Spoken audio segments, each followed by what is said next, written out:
Hello and welcome to the channel where we explore the world of finance and investing. Today, we're going to delve into the topic of money and the psychology behind it. To help us understand this subject better, we'll be drawing insights from the book The Psychology of Money by Morgan Housel. Chapter 1 of The Psychology of Money by Morgan Housel is titled The Psychology of Money. This chapter introduces the central theme of the book, which is the importance of understanding the psychological and emotional aspects of personal finance, wealth, and investing. Housel argues that most people understand the technical aspects of finance and investing, but often struggle with the behavioral and emotional aspects. He writes that the way people think and feel about money can greatly impact their financial decisions, and that understanding the psychological factors involved is crucial for making good financial decisions. In this chapter, Housel provides several examples of how emotions and psychological biases can impact financial decision-making. For example, he discusses the concept of loss aversion, which is the tendency to strongly prefer avoiding losses to acquiring gains. He writes that this bias can lead people to hold on to losing investments for too long, hoping they will eventually recover, instead of cutting their losses and moving on. Another example he provides is the role of regret in financial decision-making. He writes that people often make financial decisions based on what they think will avoid regret, rather than what is objectively the best decision. For example, someone may choose to invest in a high-risk, high-reward stock because they think it will make them look smart if it pays off, instead of investing in a safer, lower-return option. Housel argues that by understanding the psychological and emotional factors that influence financial decision-making, people can make better financial decisions and achieve their financial goals. He concludes the chapter by emphasizing the importance of developing a healthy relationship with money and approaching personal finance with a long-term perspective. Chapter 2 of The Psychology of Money by Morgan Housel is titled Time, Risk, and Opportunity Cost. This chapter explores three important concepts in personal finance: time, risk, and opportunity cost. The chapter starts by discussing the idea that time is one of the most valuable resources a person has. Housel argues that many financial decisions involve trade-offs between present and future consumption, and that having a long-term perspective is key to making good financial decisions. The chapter then turns to the concept of risk, and how it is a crucial aspect of personal finance. Housel writes that risk is the possibility of losing money or not achieving desired returns, and that understanding and managing risk is a fundamental part of personal finance. He provides examples of how people often have a distorted view of risk, such as perceiving stocks as riskier than bonds, when in fact, bonds can also carry significant risks. Finally, the chapter discusses opportunity cost, which is the cost of choosing one investment or course of action over another. Housel writes that opportunity cost is an important concept to understand in personal finance because every financial decision involves trade-offs and potential missed opportunities. For example, if someone spends $100 on a luxury item today, they are giving up the opportunity to invest that money and potentially earn a return in the future. Overall, Chapter 2 of The Psychology of Money provides an overview of three important concepts in personal finance, and emphasizes the importance of having a long-term perspective and understanding the trade-offs involved in financial decision-making. Chapter 3 of The Psychology of Money by Morgan Housel is titled The Power of Compounding. This chapter explores the concept of compounding, which is the accumulation of wealth over time through reinvestment of returns. Housel starts the chapter by explaining that compounding is one of the most powerful concepts in finance, and that even small investments made early in life can grow significantly over time due to the power of compounding. He provides several examples to illustrate this point, such as the difference between investing $100 a month for 30 years at a 7% annual return, versus investing $100 a month for 40 years at the same return. In this example, the person who invested for 40 years would end up with over twice as much wealth as the person who invested for only 30 years, despite both investing the same amount of money. The chapter then goes on to discuss the impact of time horizon on investment returns. Housel writes that investments with longer time horizons are generally less risky and offer higher returns, as the power of compounding has more time to work.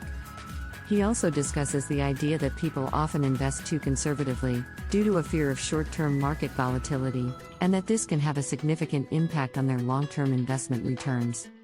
Finally, the chapter concludes by emphasizing the importance of starting early and being patient with investments, as the power of compounding takes time to work. Housel argues that people should focus on building a diversified investment portfolio, rather than trying to beat the market, and that long-term investing is key to achieving financial goals. Overall, Chapter 3 of The Psychology of Money provides a comprehensive overview of the concept of compounding and its impact on personal finance and wealth. The chapter emphasizes the importance of starting early, being patient, and focusing on long-term investment returns. Chapter 4 of The Psychology of Money by Morgan Housel is titled The Dark Side of Wealth. This chapter explores some of the negative aspects of wealth and the challenges that come with having money. The chapter starts by discussing the idea that wealth can create a false sense of security, and that people often become complacent when they have a lot of money. Housel provides examples of people who have lost large sums of money due to poor financial decisions or being too confident in their own abilities. He also discusses the impact of wealth on relationships, writing that money can create tension and conflict in relationships and that it is important for people to have open and honest conversations about their financial goals and priorities. The chapter then turns to the idea that wealth can create a sense of entitlement, and that people with a lot of money often believe they deserve special treatment. Housel writes that this can lead to a lack of empathy and understanding for others, and that it is important for wealthy individuals to remain grounded and remember their good fortune. Finally, the chapter concludes by discussing the idea that wealth can create a sense of isolation, and that people with a lot of money often feel disconnected from the rest of society. Housel writes that it is important for wealthy individuals to use their wealth and resources to help others and to give back to the community. Overall, Chapter 4 of The Psychology of Money provides an overview of some of the challenges and negative aspects of wealth, and emphasizes the importance of having a healthy relationship with money and using wealth for good. The chapter also provides a reminder that wealth is not a guarantee of happiness, and that people should focus on what truly matters in life. Chapter 5 of The Psychology of Money by Morgan Housel is titled The Psychology of Spending. This chapter explores the emotional and psychological aspects of spending money and the impact it has on people's financial lives. The chapter starts by discussing the idea that spending is an emotional experience, and that people often make spending decisions based on their feelings and desires, rather than on logic and reason. Housel provides examples of how people are often influenced by marketing and advertising to make impulsive or unnecessary purchases. He also discusses the idea that people often use spending as a way to cope with stress or emotional turmoil, and that this can lead to financial problems. The chapter then turns to the concept of status and how it influences spending decisions. Housel writes that people often use spending as a way to demonstrate their social status, and that this can lead to overspending and financial stress. He provides examples of people who have gone into debt to keep up with their social peers, and argues that people should focus on their own financial goals, rather than trying to keep up with others. The chapter concludes by discussing the idea that spending can bring happiness, but that this is often temporary and can lead to long-term financial problems. Housel writes that people should focus on experiences, rather than material goods, and that true happiness comes from meaningful relationships and experiences, rather than from spending money.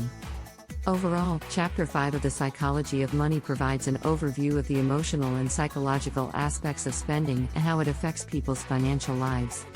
The chapter emphasizes the importance of being mindful of spending decisions and avoiding impulsive purchases, and encourages people to focus on experiences and relationships, rather than material goods, in order to achieve financial and personal happiness.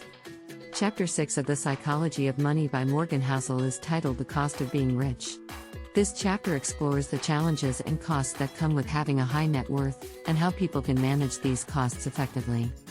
The chapter starts by discussing the idea that wealth often comes with added responsibilities and expenses, such as the need to manage and protect assets, pay taxes, and provide for dependents. Housel writes that these added responsibilities can be stressful and can lead to financial problems if not managed properly. The chapter then turns to the idea that wealth can also bring added scrutiny, and that wealthy individuals are often the target of financial scams, lawsuits, and other types of legal or financial issues. Housel provides examples of people who have lost large sums of money due to these types of issues, and argues that it is important for wealthy individuals to be proactive in protecting their assets and managing their finances. The chapter concludes by discussing the idea that wealth can also bring added expectations, both from oneself and from others, and that this can be a source of stress and anxiety. Housel writes that people should focus on their own financial goals and priorities, and not be overly influenced by the expectations of others. Overall, Chapter 6 of The Psychology of Money provides an overview of the challenges and costs of having a high net worth, and how people can manage these effectively. The chapter emphasizes the importance of being proactive in protecting assets, managing finances, and avoiding financial scams, and encourages people to focus on their own financial goals, rather than the expectations of others.